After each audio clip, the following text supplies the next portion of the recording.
আফসার, বাবাকে বল সবজি নিয়ে আসতে। বাবাকে কল দিয়ে বলবো? না, চিঠি লিখ। চিঠি লিখা মুরগির পায়ে বাইটা পাঠায় দে। আর কি করো? টিভি দেখো? না, টিভি আমারে দেখতেছে।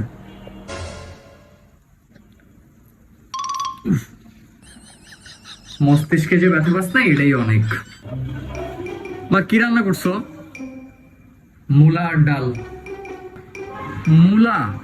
আমার তো ভালো কিছু খাইতে মনে চাইতেছিল। নতুন একটা ঝাড়ু আনছি, খাবি? এই বিকালে তোর কোনো কাজ আছে? হ্যাঁ আছে। কেন? কি কাজ? ঘোড়ার ঘাস কাটতে যাব।